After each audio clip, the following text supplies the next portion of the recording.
something surprising took place just then.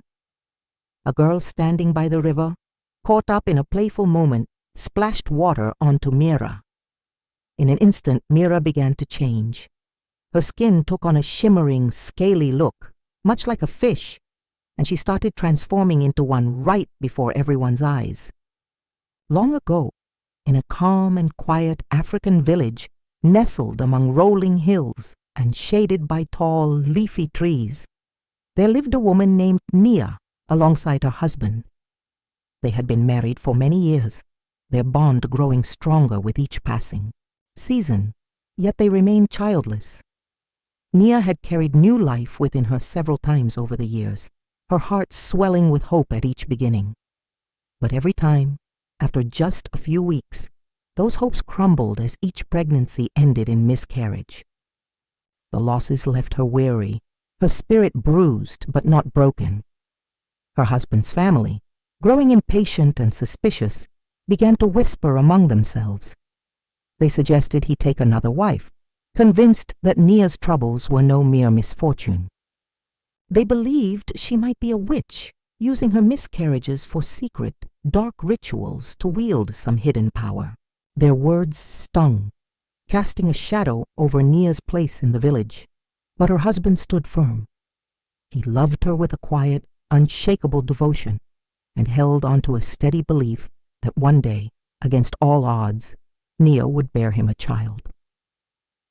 Time marched, on seasons blending into years, and after many cycles of disappointment, Nia found herself pregnant once more. The news spread quickly through the village, carried on the breeze like the rustle of dry leaves. The villagers, however, were skeptical. They had seen this pattern before. Nia's pregnancies always seemed to start with promise, only to fade soon after. They murmured among themselves, their voices low but sharp. "This is how it always goes," they said.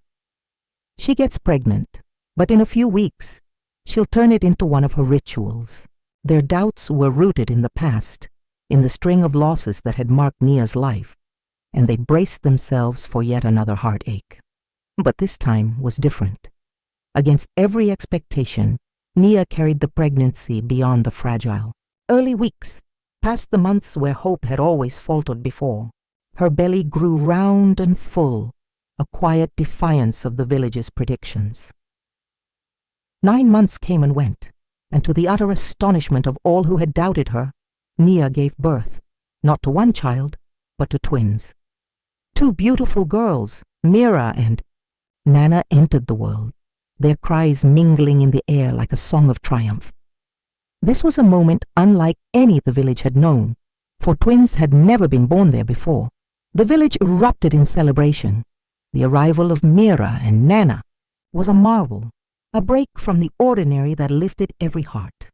People traveled from neighboring settlements, drawn by the news of this rare event, their arms laden with gifts, woven blankets, baskets of grain, and small trinkets carved from wood.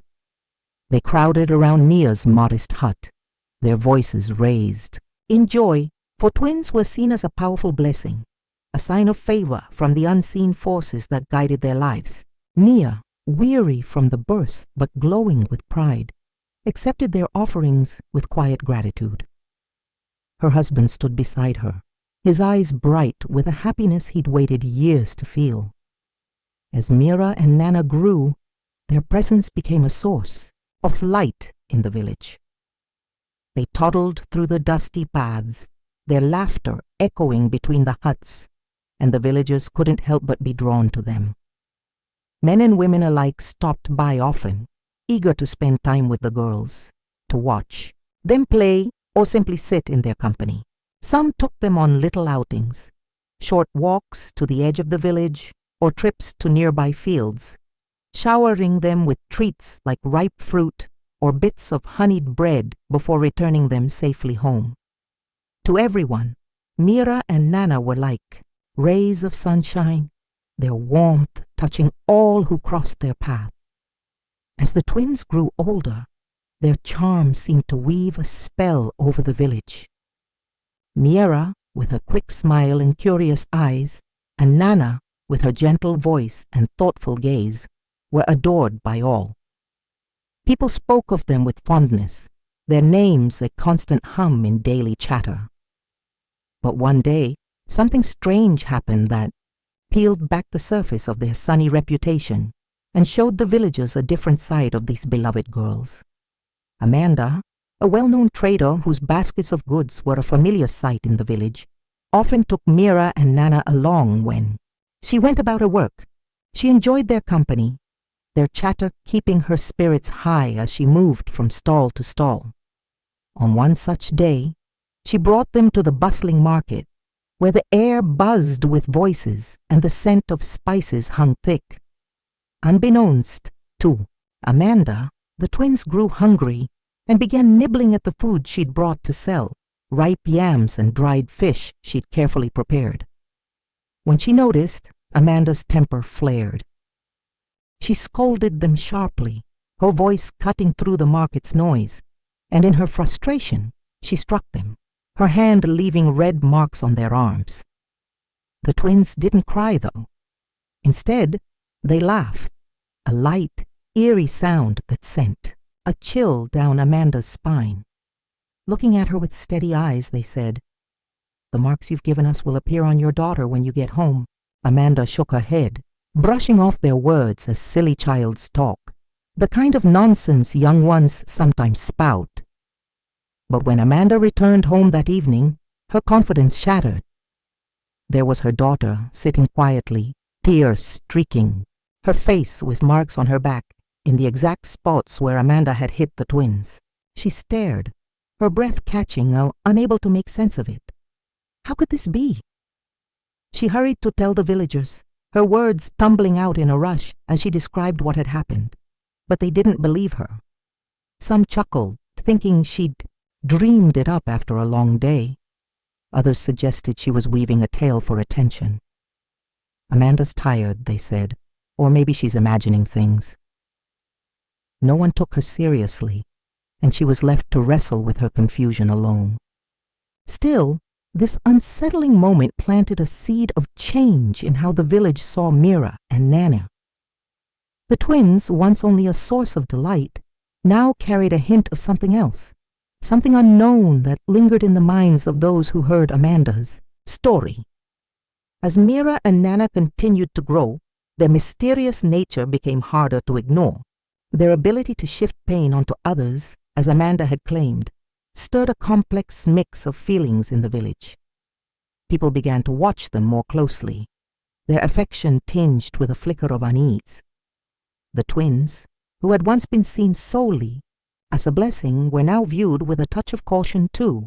Their powers, subtle but real, sparked both wonder and a quiet concern that settled into the hearts of those around them.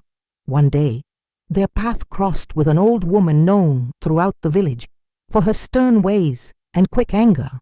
She was a figure of fear, her sharp tongue and harsh hands a familiar threat to anyone who crossed her. This encounter revealed yet another startling layer to the twins' abilities. While playing near her hut, Meera and Nana accidentally bumped into her cooking pot, a simple clay vessel filled with simmering porridge. It tipped over, spilling its contents into the dirt. The twins froze, aware of the woman's reputation, and hurried to apologize. "We didn't mean it," they said, their voices earnest as they tried to explain it was a mistake. But the old woman's face twisted with rage. She ignored their pleas, her anger boiling over like the lost porridge. She cursed them loudly, her words bitter and cutting, and forced them to kneel in the dust, holding heavy stones above their heads as punishment. The twins, upset by this harsh treatment despite their sincere apology, felt a surge of frustration. In a moment of defiance, they spoke a chilling warning of their own. "Whenever you try to enter your hut," they said, their voices low and steady, "it will move away from you, always just out of reach." The old woman laughed, a dry, dismissive sound. She waved off their words as childish threats, much like Amanda had done, and turned away, certain they had no power over her. But soon she faced a bewildering truth. As she approached her hut, it seemed to shift, sliding further down the path no matter how many steps she took. She walked and walked, her legs aching, her breath growing short, but the doorway stayed just beyond her grasp. Exhausted and gripped by fear, she turned back to the twins, her pride crumbling. "Please," she begged, her voice trembling, "forgive me." The villagers who had gathered nearby stood in stunned silence. This woman, whose sternness had cowed them for years, was now pleading with two young girls. The sight was unthinkable, and it reshaped how people saw Meera and Nana. Once cherished only for their warmth, they were now both admired and feared for what they could do. They had brought a fearsome figure to her knees, a feat no one in the village had ever imagined possible. The twins had grown into something more, figures of respect, yes, but also of quiet apprehension. As Meera and Nana matured into their teenage years, the village began to change around them. The special gifts that had once drawn people close, their laughter, their brightness, now pushed them away. Villagers who had once been enchanted by the twins started to keep their distance, unsettled by what the girls were capable of. This growing fear altered how people behaved toward Meera and Nana. Neighbors who used to greet them with open arms now nodded politely and moved on quickly. Even the young men in the village, who might have once dreamed of befriending them or courting them, held back. The thought of being near the twins, with their strange and unpredictable powers, felt too daunting. No one wanted to risk the unknown, to test what might happen if they got too close. As a result, Meera and Nana found themselves increasingly alone. Their abilities, while extraordinary, built a wall between them and the rest of the village, making it hard to form the bonds they craved. This isolation weighed heavily on the twins. They felt the sting of loneliness, a quiet ache that grew with each passing day.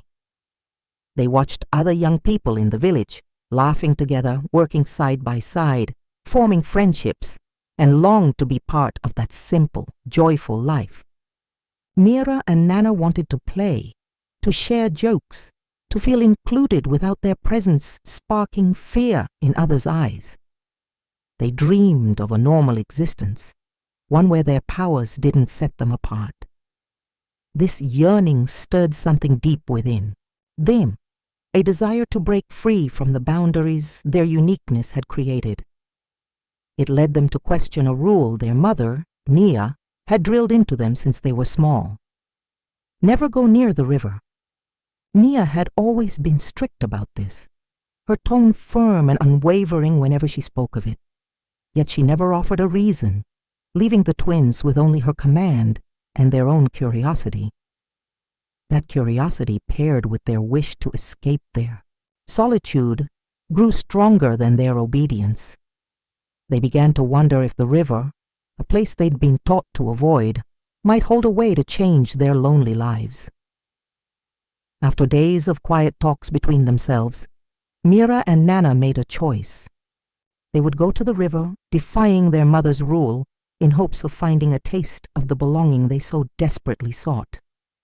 Excited by the prospect of an adventure and eager to fit in, Meera and Nana set out for the river one bright morning. The river was a lively hub in the village, its banks always busy with people washing clothes, splashing in the cool water, or simply enjoying the breeze that rippled across its surface. The twins had watched from afar many times, envying the carefree laughter and chatter that filled the air there. Now they wanted to join in, to dip their toes in the water and feel like part of the community, free of the worries and fears that shadowed them. At first their arrival caused a stir. Villagers paused mid-task, their eyes widening as Meera and Nana approached. Some began to gather their things, ready to leave, their movements quick and uneasy. The twins saw the hesitation and called out, their voices clear and pleading. "Please don't go," they said. "We're not here to cause trouble. We just want to play, to be with you all." They promised they meant no harm, their words carrying a sincerity that tugged at the villagers' hearts. Slowly, a few people stayed, setting their baskets back down and watching cautiously. The tension eased as the morning wore on. Meera and Nana waded into the shallows, their laughter blending with the sound of the water. The villagers who lingered began to relax, drawn in by the twins' genuine joy. For a little while it seemed their dream was coming true.